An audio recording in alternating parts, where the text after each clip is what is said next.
رابعہ بصری رحمۃ اللہ علیہ کو دنیا سے گئے ہوئے 1200 سال ہو چکے ہیں، لیکن ان کا نام آج بھی زندہ ہے، رابعہ بصری۔ گلگت کی عورتوں کو بھی پتہ ہے رابعہ بصری کوئی بڑی اعلیٰ درجے کی خاتون تھی، پنجاب کی عورت کو بھی پتہ ہے، عرب کی عجم کی عورتوں کو پتہ ہے رابعہ بصری نہ کوئی شہزادی تھی، نہ کوئی ملکہ تھی، نہ کوئی وہ خوبصورت تھی، نہ کوئی خاندانی تھی، بلکہ عورت ہونے کے لحاظ سے ہر عیب اس میں تھا۔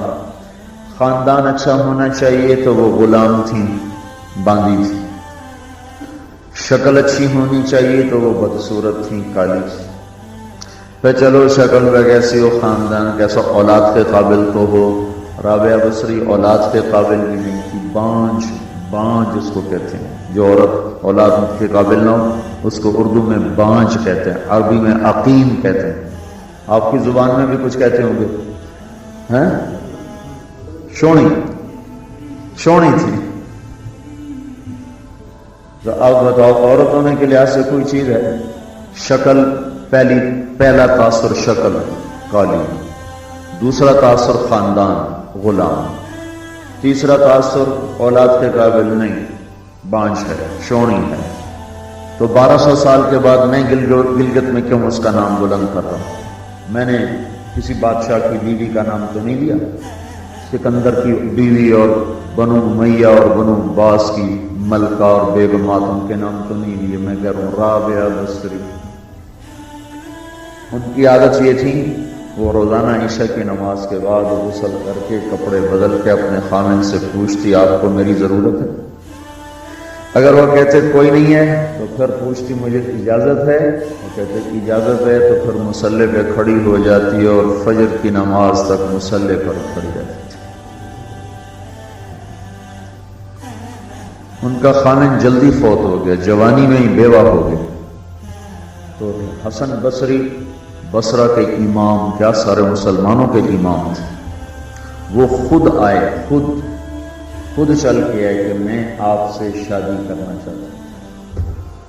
وہ کوئی شادی کا شوق نہیں تھا ان کو، وہ تو اولاد کے قابل نہیں، شکل صرف ان کی نیکی اور ان کا جو اللہ سے تعلق تھا، ان کو یہ لالچ ہوا کہ یہ میری بیوی ہو جائے تو اس کی تو فعل شاید میری بخشش ہو جائے۔ تو ان کے پاس آئے، کہنے لگے رابعہ میں آپ سے شادی کرنا چاہتا ہوں، خود پیغام لے کر آئے۔ تو انہوں نے فرمایا میری 4 باتوں کا جواب دے دو تو میں شادی کر لوں۔ کہنے لگے کیا؟ کہ یہ بتاؤ میں جنتی ہوں کہ دوزخی ہوں؟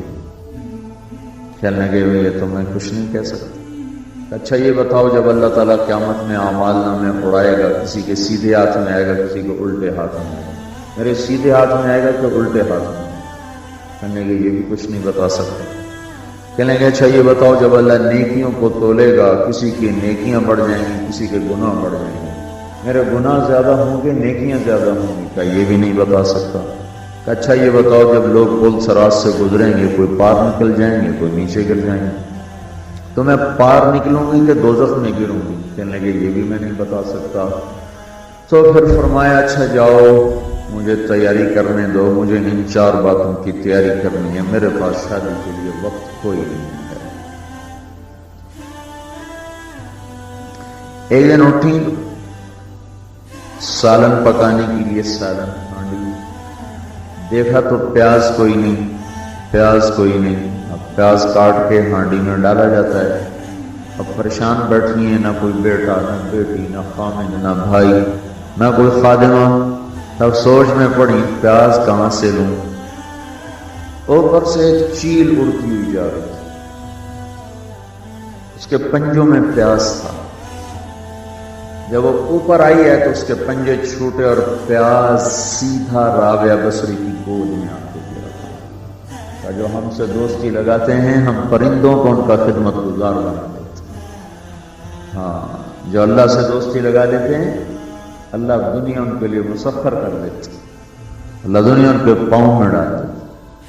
تو جب ان کا انتقال ہوا، رات کو ان کا انتقال، تو اپنی خادمہ سے کہا بس 2-4 آدمی بلا کے مجھے جلدی سے دفن کر دو، کسی کو نہ بتاؤ، صبح لوگوں کو بتا دینا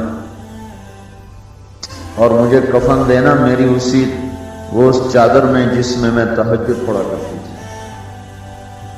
تو انہوں نے راتوں رات دفن کر کے صبح اعلان کیا، شور مچ گیا، ہائے کیوں بتایا، کیوں نہیں بتایا کیوں؟ تو اگلی رات ان کی خادمہ نے ان کو خواب میں دیکھا، سبز لباس پہنا ہوا، حسن و جمال، سورج چہرے پہ چمک رہا۔ پوچھا آپ کے ساتھ کیا ہوا؟ کہا میرے اللہ نے میرے ساتھ بہت عمدہ معاملہ کیا۔ کہا آپ کی وہ چادر کہاں گئی جس میں آپ کو کفن دیا گیا؟ کہا وہ اللہ تعالیٰ نے اتار لی ہے اور مجھے جنت کا جوڑا پہنایا ہے، اور اس چادر کو اللہ نے سنبھال کے رکھا ہے، جب قیامت کے دن میری نیکیوں کو اللہ تولے گا تو اس چادر کو بھی اس میں تولے گا۔ انہوں نے پوچھا منکر نکیر کا کیا ہوا؟ سوال جواب ہوتا ہے نا، منکر نکیر آتے ہیں، ان کا کیا ہوا؟